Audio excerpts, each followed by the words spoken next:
Today I will be talking on the young people who pleased God. The Bible says youth is the perfect time to serve God, as it says in Ecclesiastes chapter 12 verse 1. The Bible shows us different types of youth: good, bad, wise and foolish youth, so that we can learn some lessons from this. Now I will be talking on few people from the Bible who have pleased God. The first person is Joseph. He was a young person who pleased God. The Bible says Joseph was intolerant of evil, as it says in Genesis chapter 37 verse 2.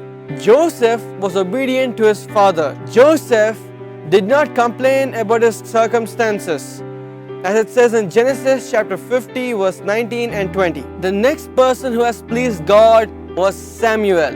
Samuel was dedicated to God, as it says in 1 Samuel chapter 1 verse 26 to 28.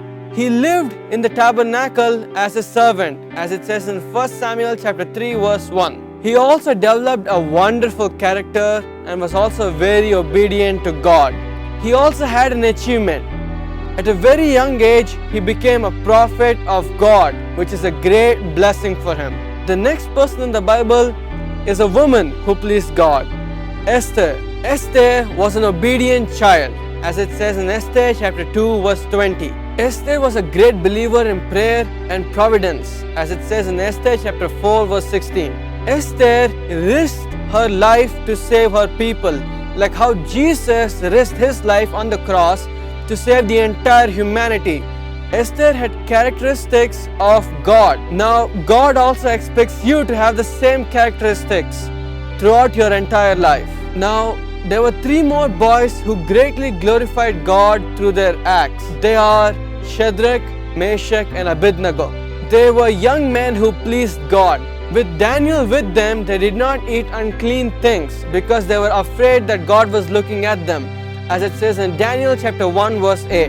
Now Daniel and three boys have refused to do evil. They refused to bow down in front of a golden statue, as it says in Daniel chapter 3 verse 12. Now they had abundant faith in God, and they believed that God would rescue them in any kind of situation. God is looking for Christians with that kind of faith. So take these three boys as your role model and follow the steps they went through. And another person who pleased God was Hezekiah. Hezekiah lived a righteous life, as it says in 2 Kings chapter 18 verse 1 to 3. And he kept the law of Moses, and he was confident that God would answer his prayers, as it says in 2 Kings chapter 19 verse 15. Now another person who pleased God was Ruth. She came from a pagan background to believe in God, as it says in Ruth chapter 1 verse 4. Ruth was a virtuous woman, as it says in Ruth chapter 3 verse 11. She was a hard worker, as it says in Ruth chapter 2 verse 7. Now this is why your parents and your elders keep saying hard work is important. Hard work gives you success. In the Bible it says when anyone does hard work in good things, they will prosper in it. So teenagers out there who wants to do good well in education, you're supposed to do hard work. Hard work will make you achieve high scores. Keep that in mind. Josiah was another person who pleased God. He began to seek God at the age of 16, as it says in 2 Chronicles chapter 34 verse 1 to 3. And the most important thing about his life is he led the nation to revival, as it says in 2 Chronicles chapter 35. So let us live like how these people have lived for God and bring glory and honor to God by our actions. May God bless you all.